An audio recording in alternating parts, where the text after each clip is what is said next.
مسافت کے دوران کر گئی خاک کے حوالے، یقین نہ آئے تو کوفہ و شام کے فضاؤں سے پوچھ لینا، یزیدیت کے نقوش سارے مٹا گئی ہے علی کی بیٹی۔ صلوات اللہم صلی علی محمد وآل محمد۔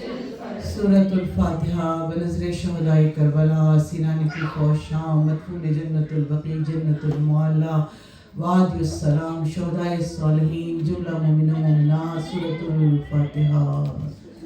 باغ فردوس میں لم یزلی لکھا ہے، باغ فردوس میں لم یزلی لکھا ہے، ڈالی ڈالی پہ محمد اور علی لکھا ہے، سبز پتوں پہ حسن اور کلی پر زہرا، سرخ پھولوں پہ حسین ابن علی لکھا ہے۔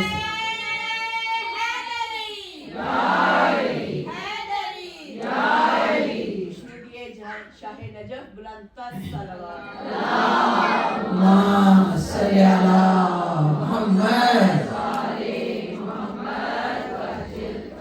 پروردگار عالم ہماری اس مجلس میں باقی مل کر دعا کر لیجئے، پاکیزہ عزادارہ نے حسین عطا فرما، اور خدا بند مطاع جب ہمارے جنازے یہاں پر لائے جائیں تو جب اس عطا خانے سے جدا ہو تو ہمیں شفاعت محمد اور آل محمد نصیب فرما۔ صلوات پڑھتے محمد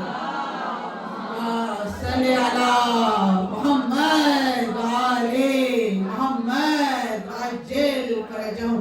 قرآن مجید کی سورہ بقرہ کی آیت نمبر 20 ہم نے انشاءاللہ تبرکن اٹھائی تھی، اور خدا ہمیں اس کی معرفت عطا فرمائے کہ اللہ سبحانہ وتعالی ارشاد فرماتے ہیں یا ایھا الناس اعبدوا ربکم الذی خلقکم والذین من قبلکم لعلکم تتقون۔ اے انسانوں، اے لوگوں، ہم نے تمہیں اللہ کی عبادت کیا، پڑھے سلام پڑھے ربائی پڑھے نعرہ لگائے، جو کچھ بھی قربتاً الا اللہ کرے اس کو معرفت کے ساتھ کرنا چاہیے، اس کو پتہ ہونا چاہیے، خبر ہونی چاہیے کہ اس کا معروف کیا ہے، اور جب تک معروف زندہ نہیں ہوتا وہ نیکی میں تبدیل نہیں ہوتا۔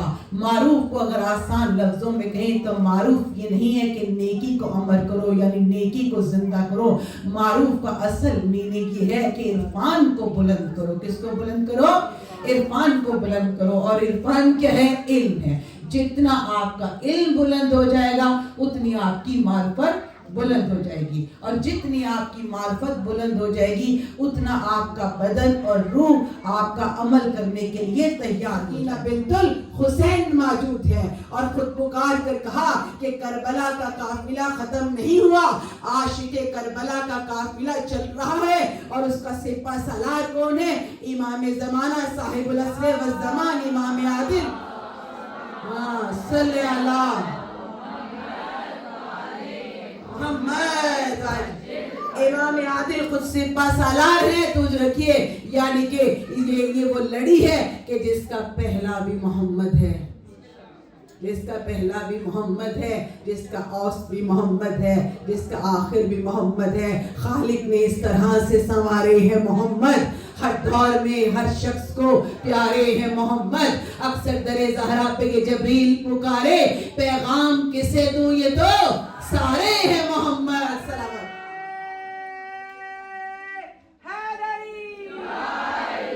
امام المتقین نے فرمایا کتنا خوش قسمت انسان ہے جسے خدا تھام لے، جسے خدا اپنی طرف۔ اللہ اکبر، یا رسول اللہ، یا علی، یا علی، یا علی، اللہم صلی علی محمد آل محمد۔ خدا کے لیے جیو، قربتاً اللہ، ہر عبادت خدا کے لیے کرو، بندوں کو راضی نہ کیجئے۔ تو جو رکھیے پریکٹیکل ہے میرا، تو جو رکھیے جتنا ان کو راضی کریں گے اتنے ذلیل ہو جائیں گے، اتنے حقیر ہو جائیں گے۔ یا تو جو رکھے گا، سید الشہداء نے دعائے عرفہ میں بھی کہا تھا نا، دعائے عرفہ میں ارشاد فرمایا کہ وہی خدا ہے جو تکبر کی گردنوں کو توڑ دے گا۔ ساری عزتیں خدا کی بارگاہ میں ہیں، بس 5 منٹ اور مصائب کی طرف چلے جانا ہے۔ ساری عزتیں خدا کے لیے ہیں، اور جو اللہ کے دامن کو تھام لیتا ہے وقت کا امام اس کی طرف آ جاتا ہے، اور جو اللہ کے لیے قربتاً اللہ ہو جاتا ہے، اپنے رشتے خدا کے لیے، اپنا تعلق خدا کے لیے. سورہ والعصر کیا کہہ رہی ہے کہ ہر رشتہ، ہر تعلق حق کے ساتھ جوڑ لو. اگر تم نے حق کے ساتھ جوڑا تم کبھی ذلیل نہیں ہوگے. دنیا کی ضلالتوں کو نہ دیکھو، اللہ کی عزتوں کو دیکھو. اللہ جسے چاہے بلند کر دیتا ہے، اور جسے خدا بلند کرتا ہے اس کے اوپر وقت کے امام کا سایہ مالک ابوتراب ہے. اگر دل میں عشق علی نہ بھی کامیاب ہو جائے، اگر اس کا کردار اہل بیت کے لیے ثابت نہیں ہے تو میری کوئی چیز کامیابی کا راستہ اہل بیت ہے، کامیابی کا راستہ کردار ہے، کامیابی کا راستہ صراط مستقیم پر چلنا ہے. توجہ رکھیے، اگر صراط مستقیم پر چلنے کے لیے غربت آتی ہے تو ہو جائیے، کیونکہ کربلا والے بھوکے چلے گئے ہیں، کربلا والے پیاسے چلے گئے ہیں. اگر صراط مستقیم کے لیے اتنا انسان غریب ہو جائے کہ کپڑے کا خیمہ بھی جلا دیا جائے تو یاد رکھیے کربلا کا جلتا ہوا خیمہ وہ تھا جو کل جل گیا تھا. آج پوری دنیا کے قدم اسی حرم کی طرف جا رہے ہیں. اللہ جسے عزتیں دیتا ہے، تو جسے عزتیں دیتا ہے. ہم جو ان کا اتنا بلند مقام ہے کہ جب دنیا سے گئے تھے تو ان کو جو قبر ملی ہے وہ جناب خدیجہ الکبریٰ کے پہلو میں ملی ہے. جناب خدا آپ کو مل کر صفحہ زہرا پہ بیٹھے دعا کر لیجئے اللہ آپ کو جنت معلیٰ کی زیارت نصیب فرمائے. اکثر حاجی بیٹھے ہوں گے اور ان کو خبر نہیں ہے، کیونکہ اگر ساتھ صاحب فقی عالم ہوتے ہیں، اس لیے ہم بارہا کہتے ہیں مرجعیت قائم ہے، جن کی وجہ سے جن کی نسل سے مرجعیت بچ گئی تھی. آپ کو کہاں مقام ملا قبر کا؟ جناب خدیجہ الکبریٰ کے پہلو میں شیخ محمد کو جگہ ملی، اور 3 دن تک آپ کی قبر مبارک سے قرآن کی تلاوت کی آواز آتی رہی. 3 دن تک. توجہ رکھیے، ان مجلسوں میں سایہ پروردگار ہے، مجتہد نائب امام ہے، امام کا سایہ اس کے سر پر ہے. یاد رکھیے، بے وارث ہو کر شیعہ نہ بنیے، وارثوں کے پاس آئیے. اگر وارث ہوں گے تو قبر بھی وارث ہو جائے گی، کفن بھی وارث ہو جائے گا، زیارت بھی وارث ہو جائے گی، دین بھی وارث ہو جائے گا، مردہ بھی زندہ ہو جائے گا اگر آپ کا وارث ہوگا. اور جس کا وارث نہیں اس کا کچھ بھی نہیں. محمد امام صادق نے فرمایا جب امام صادق کی زندگی میں عزاداری ہوتی تھی 3 راتوں میں امام بہت روتے تھے. ایک رات وہ کہ جس دن ماں زہرا کا پہلو شکستہ تھا اور مدینے کی خاموشی میں جنازہ رکھا ہوا تھا، ٹوٹی ہوئی پسلیاں تھی فاطمہ زہرا کی. رونے میں کمی نہ کیجیے گا، بس تھوڑا سا مسائل اور تکلیف آپ کی ختم. میرا پریکٹیکل ہے، 3 خواتین ایسی ہیں جو اس سال گزر گئی ہیں جو بہت بہت بی بی کی مولائی تھی. اس طرح رویا کیجیے. پتہ نہیں مجھے بھی یاد رکھیے، مجھے بھی اگلا سال نصیب ہو یہ شب لینا. امام صادق نے کہا 3 شبوں میں امام بہت روتے تھے. ایک وہ شب جب ماں فاطمہ کا جنازہ رکھا ہوا، پسلیاں ٹوٹی ہوئی تھی اللہ، اور جناب زینب پوچھتی تھی بابا آپ نے میری ماں کا کون سا غم دیکھا؟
السلام عليك يا ابن سيدة النساء العالمين زينب الكبرى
ਮੈਨੂੰ ਚੇਤਾ ਹੀ ਕੋਈ ਨਹੀਂ, ਤਾਂ ਮੇਰੇ ਖਾਣੇ ਵਾਲਾ ਤੇ ਮੇਰੇ ਮਨੂ ਦੀ